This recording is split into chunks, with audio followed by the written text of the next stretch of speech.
Good afternoon, good evening, good morning to everybody. It is really a pleasure for me to introduce Dr. Nikos Prantzos for this Mm. public talk. Dr. Prantzos is the director of the Astrophysical Institute in Paris, and his presentation will be about the quest for extraterrestrial intelligence and the Fermi Paradox. Well, Nikos, it's yours. Yes, thank you very much, Nestor. Many thanks to Beatriz for the invitation. I really regret to not be with you physically in Argentina. It would be a great opportunity for me because I have never visited your country. I hope in some other occasion in the future. Last but not least, before starting, my condolences for Diego Maradona.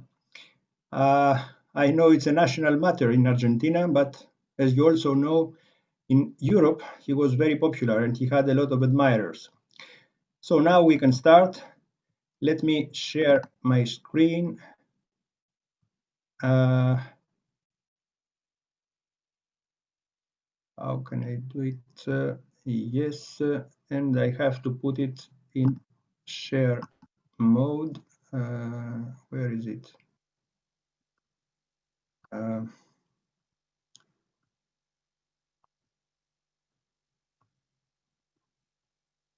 yeah. Okay. Do you see And the green one more button? thing. Yes, one more thing. And I hope it's okay now. Is it okay? I think, yeah. Now is perfect. Yeah. Yes, okay. Okay. Sorry for this small problem. So our topic for today is concerns one of the most ancient questions. Since antiquity, people have wondered whether there are other forms of life, especially other beings like us in the universe. I shall start with a small historical introduction, and then I shall proceed with what we know, what we can tell about the subject today. But it's a topic which is of interest for many, many people all over the world. Perhaps it is one of the most important things we are asking about the universe, together with the origin of our universe, the cosmological question. So let me start with the beginning of history. And in the beginning, we usually find some Greek philosophers. In those ancient times, this topic was known as the debate on the plurality of the worlds. By the word worlds, the ancients meant a world like the one we see around us, namely some earth in the middle, in the center, and everything else around it. And a particular class of philosophers, the atomists, who believed that the world is made out of atoms, an infinite number of atoms, an infinite number of combinations, like Democritus, they thought that there is also an infinite number of worlds. And the situation was fairly well formulated by Metrodorus, a disciple of Democritus, when he wrote that to consider the Earth as the only populated world in infinite space is as absurd as to assert that in an entire field sown with millet, only one grain will grow. But this was not the opinion of the two most prominent philosophers of ancient Greece, Plato and Aristotle. They thought there is only one world, and the reason is because it was a direct consequence of the geocentric system of Aristotle. You see here the old geocentric system with the Earth in the middle and around it the orbits of all the other uh, uh, stellar bodies, the moon, and so on. And according to the physics of Aristotle, everything below the orbit of the moon is composed of the four main elements: earth, wind, fire, and water. And these combinations are unstable. They change with time. They are not eternal. In contrast, whatever is above the orbit of the moon is made from a different substance, the ether, which is perfect, eternal. There are no changes up there, so they cannot be other worlds. And this system, as you know, was imposed for more than 15 centuries in the West. The situation started changing with the Renaissance when Copernicus formulated the heliocentric system, according to which the Earth is not in the center of the universe. And since then we call Copernican principle or principle of mediocrity the idea that our position in the universe has nothing special, it's not exceptional. And this principle of mediocrity, which is one of the bases of modern physics, was confirmed subsequently with the development of modern science, thanks to the observations and experiments of Galileo and the formulation of the laws of gravity by Newton, where he showed that it is the same reason that makes an apple falling on the earth and the moon turning around the earth. In other words, the laws of physics are the same everywhere, down here on earth and up there in the heaven. And now we know that very well. This has been confirmed by thousands of observations everywhere in the universe, which is accessible to our observations. When we look at very distant objects, the light of which takes billions of years to reach the Earth, we see same substances, same kinds of spectra, same physical phenomena up there. So the laws of physics are the same everywhere. And now this is very tempting to extrapolate this situation to other situations and conclude that for the same reason, since we have nothing exceptional down here, perhaps up there are also other forms of life, other beings, whether human or not. But in fact, we have not the right to do such an extrapolation yet.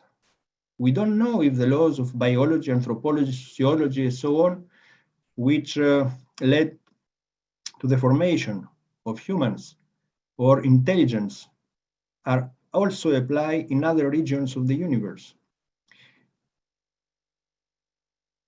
For the moment, what we did was to look for such forms of life. And we know now that no trace of life, even at the microscopic level, exists in the solar system outside Earth. The four outer gaseous giants are certainly hostile to life, as we know it at least.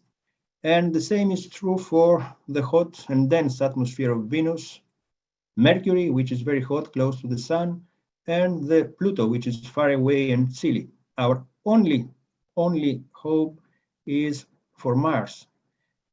We think that in the subsurface lakes of liquid water that we think they exist on Mars, some ancient, very simple forms of life may still exist. And this is the reason why future experiments like the small robot you see there, the Perseverance rover, which was launched last August and will land on Mars next February, is going to make a small excavation to reach the subsurface of Mars and look for traces of ancient life. There are some other places in the solar system which look interesting, the satellites of the gaseous giants. For instance, in Europa, one of the biggest satellites of Jupiter, and also in other satellites of Jupiter, we think that there are very deep oceans below a thick ice sheet which covers the surface. And there are ideas of sending landers to Europa after 2030 and also do some excavations to see if this is true or not. Now, let's come to the search for intelligence, not just simple forms of life. Back in almost 60 years now, 59, an important paper was published in Review Nature by two American physicists, Conconi and Morrison. They suggested that the best way to search for intelligence, life, is to look for radio signals. Why radio signals? Because radio waves are not absorbed by the gas and the dust of the galaxy. So we can detect them from further away. When we look in the optical wavelengths with our telescopes in the plane of the galaxy, where most of the stars are, we cannot see very far away, no more than a few thousand light years, because they are absorbed by gas and dust, but radio waves are not. And on the other hand, radio waves have longer wavelengths and less energy, so you can transport a given quantity of information with expending less energy. And the conclusion of their paper is that the probability of success is difficult to estimate, but if we never search, the chance of success is zero. Those ideas were taken seriously by a young astronomer then Frank Drake, who started the so-called Project OSMA. He turned the radio telescope of Green Bank in West Virginia in the USA for 150 hours listening to nearby stars, Tau Ceti and Epsilon Eridani, of course, with no success. And the next year, he convened a conference in Green Bank with the first of its kind, with the title Communication with Extraterrestrial Intelligence, SETI. And preparing that conference, he established an agenda on what things should be discussed. It's a huge topic. And as usually, when you have a very large, very complicated topic to discuss, it is better to chop it, to cut it down in smaller bits, which you may perhaps tackle more easily. So the problem is that we are in the galaxy. The other galaxies are very far away. No need, it's useless to discuss about them. And our galaxy has almost 200 billion stars. How many of them are good to host advanced life for communication? That was the question that Drake had to answer. And he cut it down to several pieces by formulating the famous Drake equation. It's rather a formula, Drake formula, which is supposed to give us the number of technological civilizations able to communicate by radio in the Milky Way. And you see him there writing his formula, which I also put it here. I put it here. It's a product of 7 terms. You see those terms there. The first one is the star formation rate in the Milky Way, how many stars are formed per unit time. The second one is the fraction of those stars that have planets. The third one is how many of those planets are suitable for life. In the solar system, for instance, many of the planets are not suitable, as you have just seen. Then the fraction of the planets where life actually appeared. They may be suitable, but perhaps life did not appear for some reason. Then the fraction of those planets where intelligence appeared, then the fraction where intelligence resulted in technology, master in radio communication. And finally, very important term, the lifetime of those civilizations, because you can have intelligent and technologically advanced civilizations living for very short time, unable to do anything about communicating with us or with anybody else. When Drake formulated his equation, only the first term was known. We had some ideas about the star formation rate in the Milky Way. We shall see in a moment how much. All the other terms were unknown. We didn't even know whether there are other planets around stars in the galaxy. We learned about that in 1995 when we started discovering such planets. As you probably know, last year, the Nobel Prize in Physics was given to Major and Queloz for their discovery of the first exoplanet. And now we have enough data to start making statistics, so having an idea of those terms. But those statistics are really very imperfect because we have no idea about the other terms. So n is evaluated between 1 and several millions, whatever you prefer. Before getting to this such evaluation, let's see what happened with the research of radio signals. The search for extraterrestrial intelligence was very popular in the 60s and 70s. It was promoted by some very important scientists like Carl Sagan in the USA, but it was obvious at that time that despite the optimism, that the enterprise was, I would not say hopeless, but very difficult. Which direction to look for? Which frequency to look for? There are millions of frequencies. How many stars should we look for? How long should we listen to the sky? And for all those reasons, NASA stopped funding the SETI program, which continued since the 90s with private funding. Here you see the Allen Telescope Array in the USA, which is devoted partly to the research for extraterrestrial signals, and which was made largely by funds from the Allen family. Paul Allen was one of the co-founders of the Microsoft.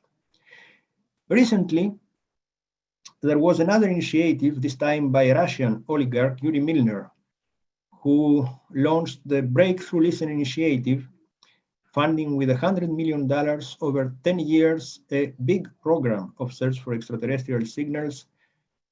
The purpose is to monitor the 1 million close stars with several radio telescopes, like the ones you see here, including the Green Bank one. Up to now, the program has not detected anything. We don't know if it will detect something in the five remaining years, but we are looking for much bigger, more sensitive telescopes than Drake had 60 years ago, and with multi-channel analyzers, many frequencies at the same time. This is not, of course, this does not guarantee the success of the program. Now, in the meantime, as I said before, in 1995, Queloz and Mayor detected the first extrasolar planet, and today we know more than 4,000 of them, to distances up to 1,500 light years from the Earth. As I said before, we are not interested in all those planets. We are interested in telluric planets, as we say, Earth-like, which are in the so-called habitable zone of their host star. By the term habitable zone, we mean not very close, so not very hot, not very far away, very cold, but in a temperate climate. Temperate such like liquid water may flow on the surface of the planet. Liquid water because we think that life, at least as we know it, really requires the presence of liquid water for many, many reasons that perhaps I don't have time to develop here. And today we think that the fraction, after the statistics, as I said before, that we can make, we have the impression that the fraction of solar type stars with telluric planets in their habitable zone is of the order of 5 to 10%, which means that their estimated number in the galaxy is at least several billions. A large fraction of the stars in the Milky Way may host telluric planets in their habitable zone, which is quite encouraging, in fact. But it does not mean that there are other people, intelligent beings up there, even less so technologically advanced people.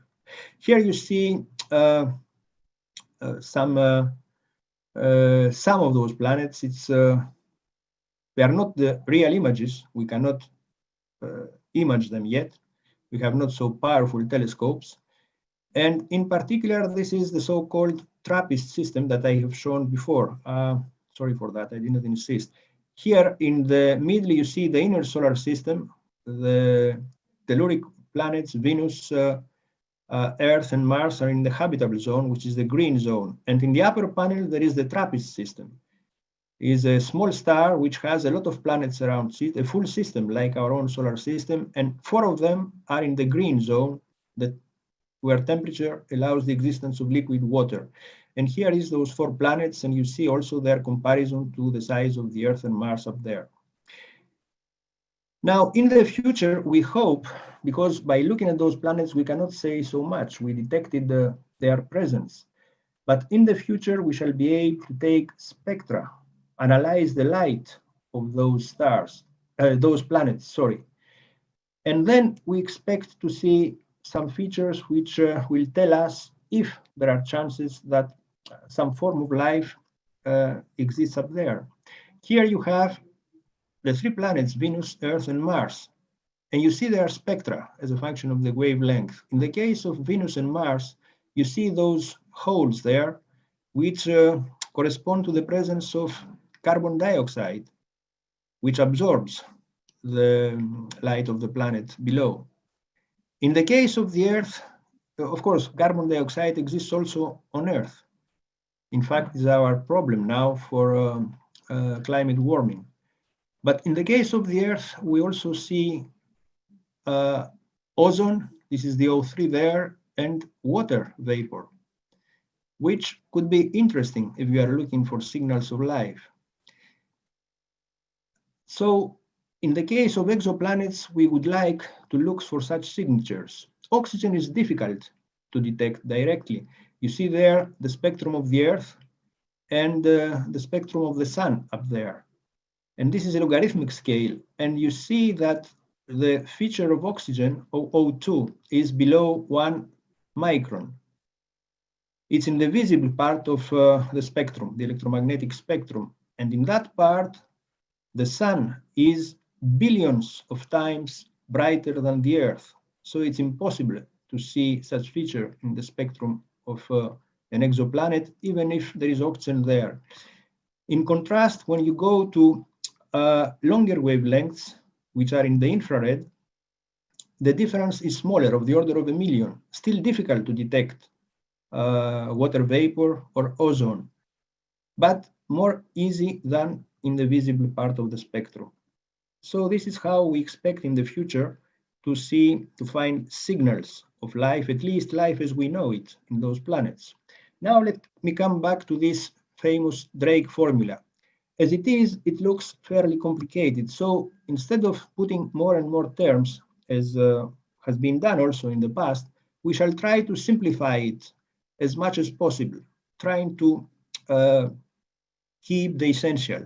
So we shall put the first three terms together in a term that I shall call astronomical term. It concerns the rate of star formation, the fraction of stars with planets, and the number of habitable planets around each star. All these are astronomical terms. So this is the thing that we can tackle already. We are tackling already now. The next three terms are fractions. Fraction of planets with life, intelligence, communication. I shall call it biotechnological term. And the last one is the lifetime of the technological civilization. For the first term, the astronomical one, the astronomical factor, as I said before, we have now some clear ideas because of the various observations and statistics.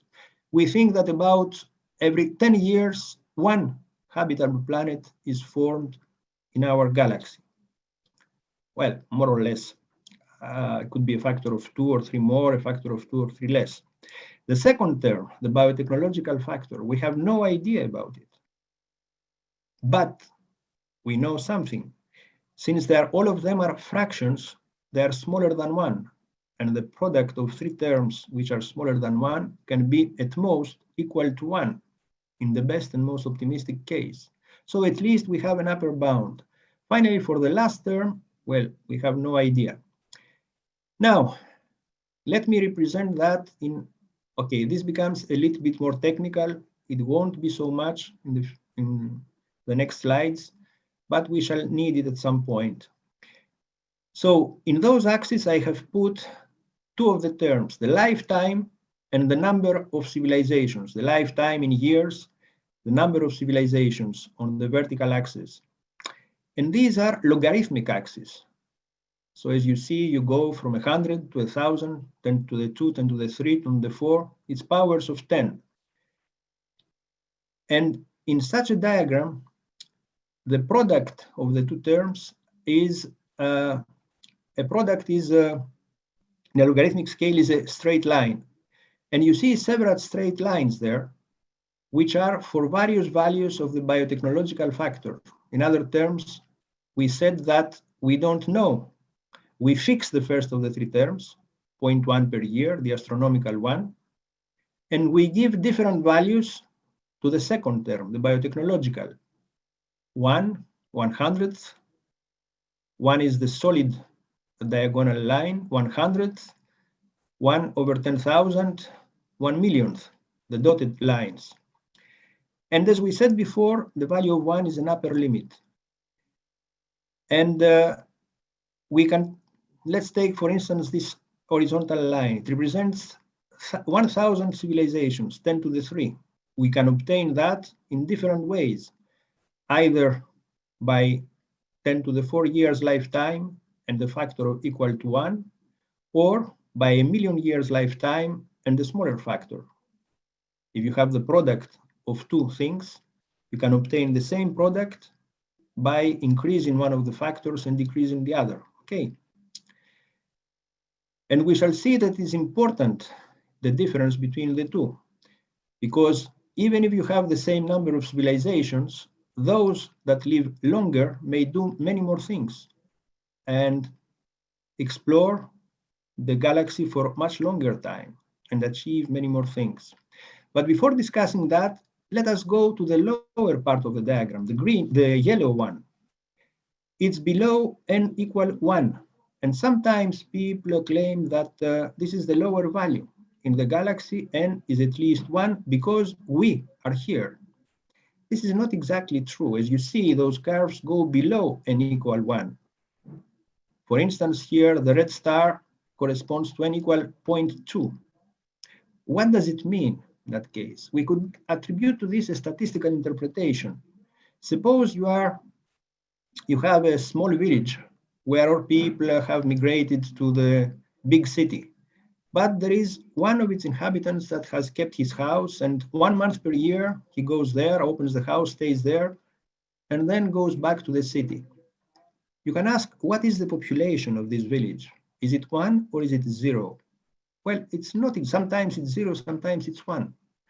But if somebody goes there frequently and tries to find some inhabitant, he has 1 chance out of 12 to find the guy there. In that sense, he could say that statistically, the population of the village is 1/12. And in the same way, we can imagine that in the galaxy, there may be less than one civilization. And you see here an illustration of that. Now the time is in millions of years, mega years in this figure. You see this purple square. A civilization is developing. It lives for 2 million years and then dies. And then for the next 10 million years, there is no one in the galaxy. Then another one appears for again 2 million years and dies, and so on and so forth. So each and every one of those civilizations is alone in space at a given moment in time, but it's not necessarily alone in time. Others may have preceded or succeeded him. And also, and less than one does not mean being the first, nor being unique, but we still can be alone. So it may well be that thousands of technological civilizations, even much more advanced than ours, blossomed in the galaxy and reigned for thousands or millions of years. And during that time, they may have explored a large fraction of their environment, seeking for other civilizations. And perhaps they found none, and they ultimately disappeared, unable to find others, unaware that others have preceded them, and forever unknown to those who succeeded them. This may well be our case also. We don't know. And it's not sure we shall find at some point. Now, this brings me to the famous Fermi Paradox, which was formulated, in fact, before Drake's equation. Enrico Fermi, as we all know, was a great scientist, one of the most of the greatest physicists of the 20th century, Nobel Prize in Physics. And he participated in the military program of the United States in the 40s in the Los Alamos laboratory, where during a lunch discussion with colleagues, among them Edward Teller, the father of the hydrogen bomb of the United States, they had a discussion on UFOs, unidentified flying objects, the firstly reported in 1947. And they agreed that there is no sign of extraterrestrial presence, ships, either ships or robots or artifacts on Earth.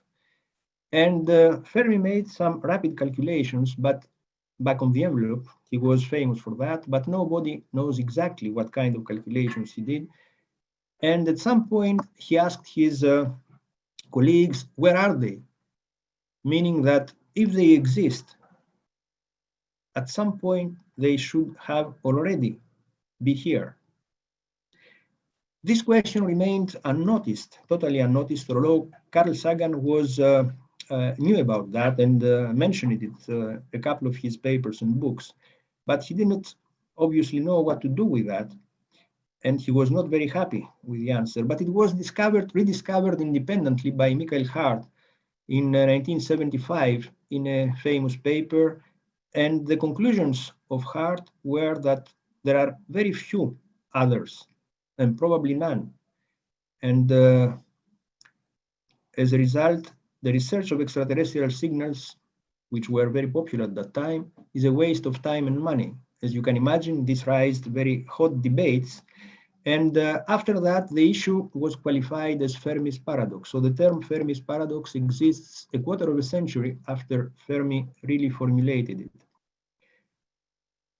But as you know, many things that are formulated are not, do not really appear out of the blue.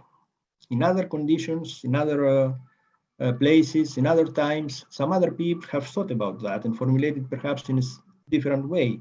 And it seems, as far as I know, that the first one was a French popularizer and academician, Bernard de Fontenelle, who in his most famous book, Conversations on the Plurality of the Words, that you see there, raised the same issue. The book is written in the form of a conversation, a dialogue between a philosopher and the Marchioness. At some point, the philosopher says that intelligent beings exist elsewhere in the universe, such as like the moon. And to that, the Marchioness answers, if this were the case, the moon's inhabitants would already have been here.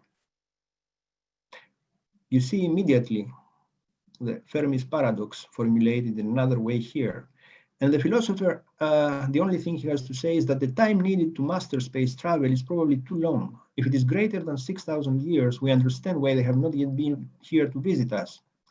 Why 6,000 years? Because at that time it was thought that the Earth was formed along with the rest of the universe 6,000 years ago based on biblical accounts.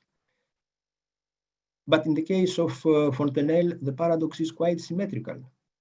Both the inhabitants of the moon and us have the same time to develop space travel. If we cannot go there, we understand why they cannot go here. They cannot come here. But in the case now, we know that it is not symmetrical because there are other stars that were formed much, much before the sun, and they have plenty of time to come here. Another one who has also rediscovered it independently before Fermi was the father of astronautics, the Russian Konstantin Tsiolkovsky, who was also not only a mathematician, but also a philosopher and a visionary. He thought that the future of human species is in space, but he also had some problem why others do not come here. And the answer he gave in his book, Dreams of the Earth and Sky, is that they just observe us. We have been set aside as a reserve of intelligence to allow our species to evolve to perfection, thus being something unique to the cosmic community. And strangely enough, this is supported by, I don't know how many of you are fans of Star Trek, the famous TV series of the 60s, but the famous prime directive of the Star Trek, I don't know who wrote it, is that the personnel of Starfleet, another term, the astronauts that go traveling the galaxy, are not allowed to interfere with the normal and healthy development of alien life and culture. Somehow this reflects the ideas of Tsiolkovsky, and it could be an answer to the Fermi's paradox. Now, as you know, every paradox is based on various assumptions, and in the case, it is solved if it turns out that one of those assumptions is not well-founded. So the Fermi paradox is based on a series of such assumptions that we are not alone, we are typical, we are not the most advanced, and so on, that interstellar travel is not very difficult, and the colonization of the galaxy is relatively rapid, less than 100 million years, which is a short part of the galaxy's age. If you put all this together, the conclusion they should be here, and Fermi's question, where are they, is quite meaningful. A few things about interstellar travel. Is it possible or not? We know that for us today it's impossible. We need to achieve very large velocities, 10% of light speed at least, and the required energies and power levels are much, much more advanced than our species masters today, our civilization, hundreds of times more. You see here different projects. All of those are on paper for the moment, of course. But even if it's impossible for us today, it is not necessarily the case in the future. There are no physical laws that forbid them. In that case, one may ask, what fraction of the global time, the time of the galaxy would take to colonize the galaxy? Here it's useful to use the so-called cosmic calendar. I'm sure that most of you are familiar, so I go very rapidly. The history of the universe, 13 billion years condensed into 1 year. And in that scale, 1 day is 36 million years, 1 hour, 1.5 million years, and so on. So the universe starts on the 1st of January, the Milky Way forms in May. After that, many stars are formed, half of the stars of the galaxy. The solar system appears in September, and all of life appears in December, starting from the mid-December for the complex life. Dinosaurs appear in Christmas, and they disappear 2 days before the next year, and the human species very late. So you see that the 60 million years that separate us from the age of disappearance of the dinosaurs are just a small fraction of the age of the universe, just 2 days in 1 year. Now we'll skip that because I see times fly by very rapidly about colonization of the galaxy, and I will come to something that I would like to share with you. It's a little bit technical. We know the dimensions of our galaxy. You probably noticed that in the Drake formula, the size of the galaxy does not play any role, which is strange. How can you evaluate probabilities of contact if you do not take into account the distances? So here we know the dimensions of the galaxy, we know the galactic volume, and we know where the sun is located. So we can make some simulations. You see here the galaxy, and what every one of the dots you see there, it's under the assumption that we take about 1,000 civilizations, we put them randomly in the disk of the galaxy, we assume that they have a lifetime of 10 to the 6th years, and we attribute them random ages. Some of them appear just recently, some of them 1 million years ago, and the others in intermediate times and ages. And we allow them to expand with a fraction of the light speed. Here it's 1,000th of light speed. So they colonize progressively spheres of influence around them. And the size of those spheres is the age times the speed of expansion. And then we can calculate it, which is the probability they arrive here in the place of the sun that you see on the left bottom. And this probability is simply the fraction of the volume they occupy divided by the galactic volume. If they occupy a big fraction, the probability is large. And this, of course, depends on all those factors, the number, the lifetime, and the expansion velocity. And here you have several of those simulations. In each row, the number of civilization increases from 2 to 10 to 100 to 1,000, and from left to right, the lifetime increases. And in each panel, the speed is different. So depending on the speed, the lifetime, and the number, you may cover the galaxy completely. This is the case of panel S up there, because they live quite a long time, and there are many of them. But in other cases, even if they expand rapidly at a larger speed, they are not numerous enough, and so on and so forth. And here we get to the same diagram as I have shown before, but now I have put in color the probability of contact. It depends on how big the fraction occupied by the civilization is. The blue part is very weak probability, below 1,000th. And as you get to the yellow up, it is strong probability. The fraction is larger than 1. And you see that for a large part of the space, this is the yellow one, there is no paradox because the probability of contact is very small. They are not numerous enough, or they don't live long enough to get here. But there is some part the yellow part of the diagram, where their lifetime is very long, and they can obviously colonize the whole galaxy. There, the Fermi paradox is valid.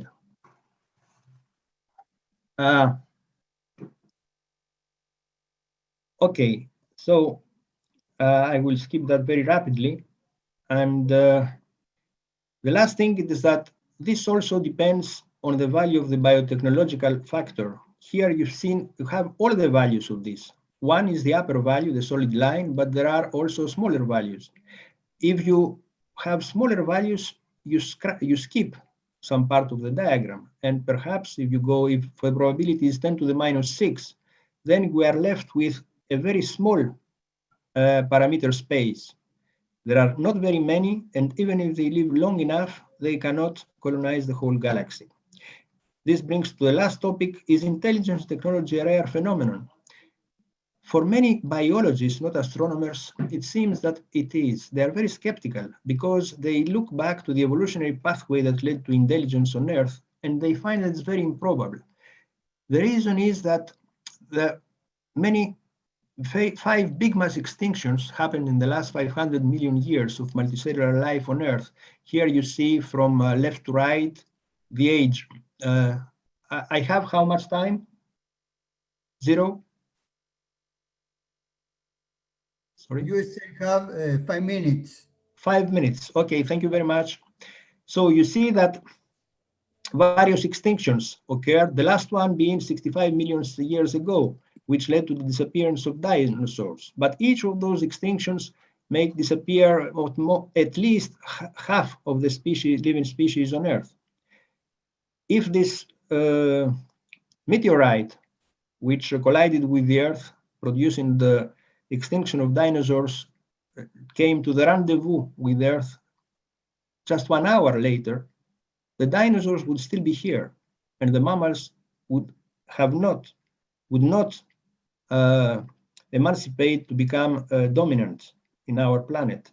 So from that point of view, one might think that we're here by chance. So where are they? There are various answers to the problem. One of the answers, very classes of answers, I will classify them to 3 big categories. The first is they are here. They or their probes came in the remote past and observed or even created our ancestors. And they probably left their probes on Earth or somewhere else. If you remember, in 2001 Space Odyssey of Clark and Kubrick, this is the case of the monolith. The largest class of answers is that they are there, but they do not wish to come. They're interested in other things, or they have other plans. They do not manifest themselves, as we have seen from Tsiolkovsky. They are rare. The biotechnological factor is very weak, or they do not live long enough, or they are space travel is very difficult or even impossible. Those answers are either sociological or biological or physical. It's only the last class that we can tackle, and this is the thing that I did in the rather complicated diagram I have shown you. And the last class of answers is that they are nowhere, and we are alone. And as I have said before, a lot of biologists share this opinion. So, are they? Well, we don't know. Some people think that sooner or later we shall meet them, or they shall meet us. It's most probable, in fact, more probable than we. As I said before, there must be many of them much more advanced than us. And according to the foreword of Arthur Clarke for his famous book 2001: A Space Odyssey, someday among the stars we shall meet our equals or our masters. But perhaps we shall meet no one. We can be alone. Not the first, as I said before, but in this particular time, others may have preceded us, but they have disappeared by now. And others may follow us, but in the far future. And I think here is the end of my talk. I shall leave with that just because, one last word, because this is in the framework of your workshop, which is about education. And I think that this particular topic of search for extraterrestrial intelligence, is a fairly interdisciplinary subject which is prone to a lot of educational work. People, students can learn and think a lot of things about, first of all, the history of ideas throughout the centuries. I didn't have time to develop. I just spent 2 slides on that. Very interesting history of ideas, the properties of planets in the solar system, its physics, what makes a planet habitable, for instance, the extrasolar planets, a very modern topic. A lot of modern research is dedicated to that. Numbers, properties, distances, statistics. As a matter of fact, the planets we find are quite different from those in our solar system. The evolution of Earth, of our planet, because it was not habitable from the beginning, it evolved into being habitable. The evolution of life and intelligence, the cosmic catastrophes, space exploration, interstellar travel. I didn't say anything about that. It's a very important topic and interesting, a lot of physics, fascinating topic. And the time scales of cosmic evolution, for instance, the cosmic calendar I have just shown. So I think it's a fairly interesting topic for educational purposes. And very last thing, the technical part that I showed you with the diagrams is you can find more details in a paper I published earlier this year in monthly notices. You can find it there. So thank you very much for your attention. Thank you very much, Nikos, for your very interesting talk. I think that now we go to questions in the chat. Here we have a question. How do you think about the dark forest theory as appears in the the dark what? Sorry, I did not hear. Yeah, just wait, not a moment. Appear there as appears in their Boris problem, science fiction trilogy. I think there is some word that is missing here. Dark Forest trilogy.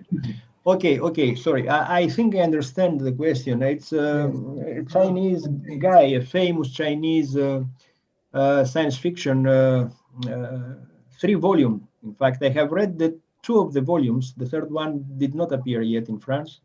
But I don't know. I think that's a very good science fiction story, but I don't know what more to think about that. If there are people in our closest, we know now that in the closest star, the Proxima of Centauri, there are planets around it. Okay, and the action of this Chinese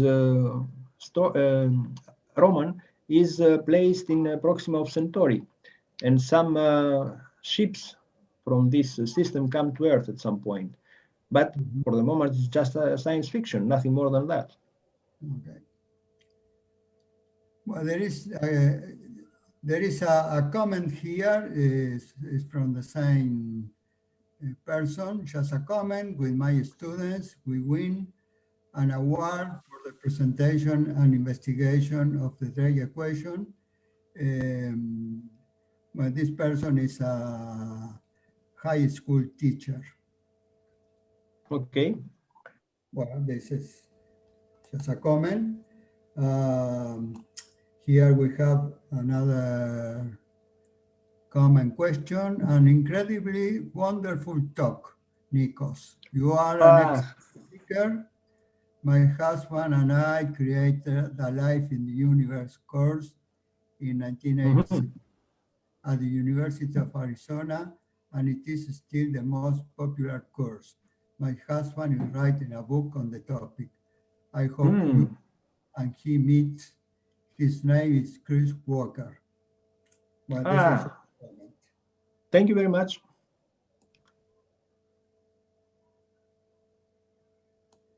Well, here we have another, for the moment, comments. Such a clear presentation is very rare. Congratulations. Okay, thanks. Well, they say high school teachers say, yes, you are right. I am not convinced about the theory of dark forest theory because you said is inspirational for the students and it is interdisciplinary. Okay. Yes, I think so. Yes. Well, here we have actually a question. What about extremophiles? How can you include them in this estimation? You mean extremophiles? Yes. Okay, for those of you who don't know what extremophiles are, they are organisms that live in extreme conditions, or underwater thermal vents, for instance, in very hot environments or in environments where they have no energy taken from the sun. And as most living organisms on Earth, they just take the energy from those hydrothermal vents. But these are very simple forms of life. At most, you can include them or try to include them in one of the factors I have just shown of the Drake formula, the factor of F life, but certainly not of the factor intelligence or the factor of technology.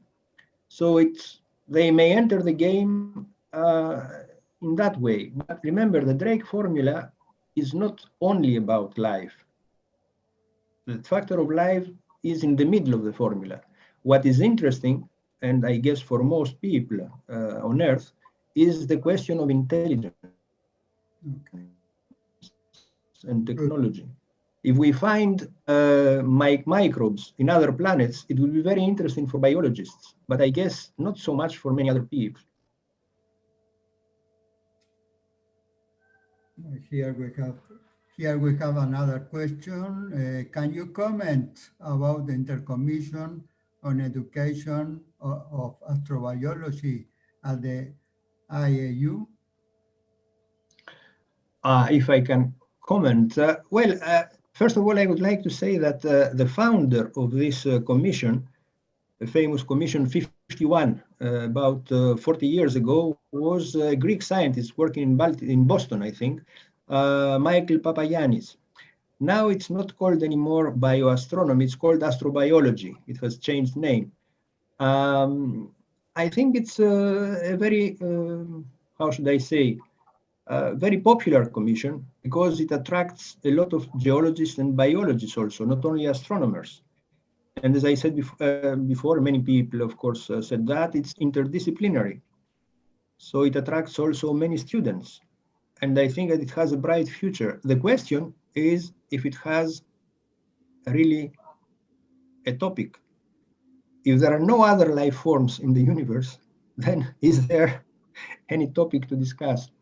But this question will remain unanswered for a long time and will give us, trying to answer it, will give us the opportunity to learn a lot of things. Even if the final answer is negative, we shall have learned many, many things about life on Earth, about our environment, and what we can do in that. So I think it's useful in any case.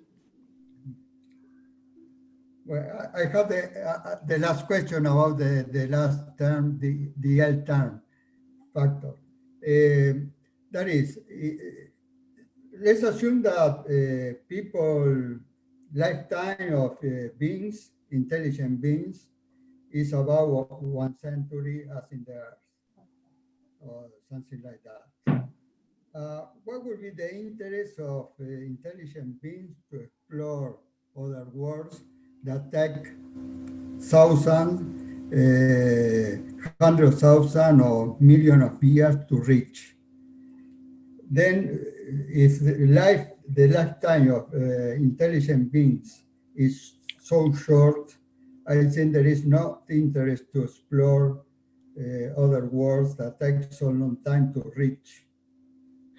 No, the point is that not one single individual will explore the whole galaxy. Remember, I had shown the colonization of the Pacific, which was made of over 3,000 or 4,000 years by various people that came from all around. And this is what happened in general with the human species. They started from Africa, and over many, many generations and thousands of generations, they spread all over the world. So this is the idea of civilization, spreading little by little outwards, but not of any individual. It's not the individual people that will spread around. We don't know how much a civilization lasts. I mean, the Egyptians lasted for, I don't know, 2,000 years. The Chinese, more now, 3,000 years, Chinese civilization. I don't know how much the human civilization will last. Will it last perhaps another 1,000 years, which is totally insufficient to spread out in the galaxy? Or will it last 1 million years, in which case we can go and explore a large fraction of the volume? Nobody knows. Okay, yeah, this is a very interesting topic. Well, I think that is there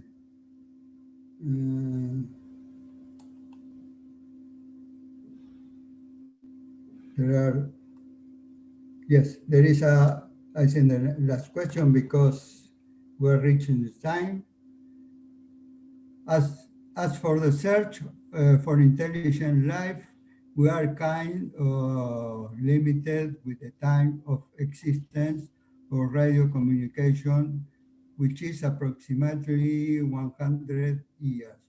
So we could only send signal and receive answer to the stars and planets within 20 light years from us.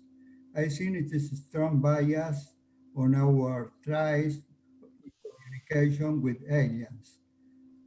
Other thing is if they send the signal to us, which is statistically biased as you showed. Yeah, if we are discussing about communication, it is true that we have the capacity of sending signals since how much, 80 years now. And so our signals have reached a distance, a sphere around us of radius of 80 light years. And if our signal arrives there now and the others emit back, then we shall wait another 80 years to receive it. So for communication, we are limited by that. We are limited by that. But the idea, at least of Drake, is not directly to communicate. This was fairly optimistic. In particular, the projects, the breakthrough listen project that I mentioned, the idea is just to receive. The idea is that there are civilizations out there that are much older than us. I don't know, perhaps a few centuries, a few thousand of years, and they emit radio signals. So we can listen to signals that have been emitted thousands of years before from distances of thousands of light years. Of course, even if we answer them, we receive one and answer them, we shall never receive an answer back, unless if we live another 1,000 years. That's all. But for receiving signals, there is no problem. I mean, we can receive signals even for civilizations that are 100,000 light years away in the other side of the galaxy. Their signals can arrive to us, traveling after 100,000 years. And perhaps they have disappeared in the meantime. They are no more there. They emitted the signal and they disappeared. Nobody knows. Okay, I don't know. I think that well, there are no more questions. I think that we should stop here. I don't know, Beatriz, if you want to say a few words. Oh yes, thank you. Yes, yes. There are a little more comments on the chat. Nikos, I will send to you all the comments to Okay, revise thank you. it and to answer the questions. And just to say thank you very much, you both, Julio, to be the chair, and Nikos for your excellent talk. Very, very inspiring and very nice talk, really. It's a topic that, you know, as educator, always appear at the school, and especially at the mid-level of school, at the high school, is part of the great question in the mind of the young people. So thank you very much, both.